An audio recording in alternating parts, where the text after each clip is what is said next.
Apa yang terjadi di Papua? Benarkah konflik horizontal antara sekelompok orang yang menyatakan tidak suka karena dikatakan bilang monyet lah dan lain sebagainya? Apakah hanya konflik horizontal itu? Sekarang kita mundur. Peristiwa Sampit, peristiwa Ambon. Apakah konflik horizontal biasa tanpa intervensi asing? Ini yang kita harus pelajari, bahwa mengelola negara tidak sesederhana mengelola sebuah kota atau sebuah gubernuran. Mengelola negara itu benar-benar harus mengerti apa itu negara tetangga, apa itu peta politik dunia, apa yang dimaui oleh negara adikuasa, benar-benar harus paham. Kita tahu banyak perusahaan-perusahaan Amerika, Eropa, Jepang, Korea pindah dari Cina ke Vietnam dan ke Malaysia. Saya secara pribadi bertanya, karena beberapa itu adalah teman-teman saya, kenapa pindah Malaysia sama ke Vietnam? Kenapa nggak ke Indonesia? Alasan dia Indonesia miring ke Cina. Kata-kata Indonesia miring ke Cina itu siapa yang memutuskan? Secara kalau kita tanya pejabat, apakah Indonesia miring ke Cina? Enggak, kita politiknya bebas aktif. Iya, bebas aktif, tapi lu miring ke Cina gitu kan. Tetep aja kacamata kita sama kacamata dia beda. Dia pejabat punya alasan, enggak, kita netral kok gitu. Sementara kita masyarakat melihat miring ke Cina, sementara dunia melihat miring ke Cina. Buktinya dulu ada namanya US PACOM, United States Pacific Command. US PACOM itu adalah seluruh wilayah Indo-Pasifik termasuk Cina. Kemudian karena Cina mempunyai strategi obor di mana 2/3 dunia di bawah obor, One Belt One Road, maka sepertiga dunia terutama sisi Indo-Pasifik buat namanya Indo-Pasifik. Indo-Pasifik adalah sebuah wilayah minus Cina. Kalau dulu Pacific Command adalah semuanya termasuk Cina. Sekarang minus Cina. Lalu Indonesia ditawarin, mau ikut Indo-Pasifik nggak? Apa jawaban Indonesia? Kami netral. Itu artinya nggak mau sama Amerika, tapi miring ke Cina. Itu persepsi dari Amerika. Sementara kalau kita bebas aktif adalah kita miring ke Cina juga, ya miring ke Amerika juga, miring ke Korea Selatan juga, miring ke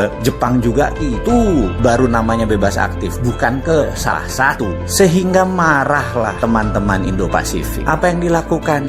Sama seperti yang lalu-lalu. Digoyanglah, pasti digoyang, pasti diintervensi. Teriak referendum, teriak merdeka, pasti ada yang desain. Apakah rakyat Papua yang ingin merdeka? Enggak. Yang jelas adalah Amerika ingin ngegoyang Indonesia. Itu yang jelas. Dan bagi saya, wahai pemerintah, jangan abaikan Amerika. Lobby ulang Freeport, lobby ulang Indo-Pasifik. Sebenarnya nggak bakal lepas, tapi goyangnya itu loh yang nyebelin. Sehingga kita itu tidak bisa tentrem. Kalau bahasa Jawa itu adalah Indonesia nanti gemah rimpah rojirawi ijo royo-royo itu. Kalau kita lakukan 3 hal, yaitu menoto supaya tentrem, supaya Kertora Harjo sejahtera. Gimana bisa sejahtera kalau kita nggak tentrem? Gimana kita bisa tentram kalau kita tidak ditata? Jadi natanya gimana? Nata dunia. Jangan miring ke salah satu. Mentang-mentang Cina sering ngasih duit walaupun pinjaman atau hutang. Jangan itu jadi solusi. Lihat Jepang, lihat Korea, sahabat kita lama itu.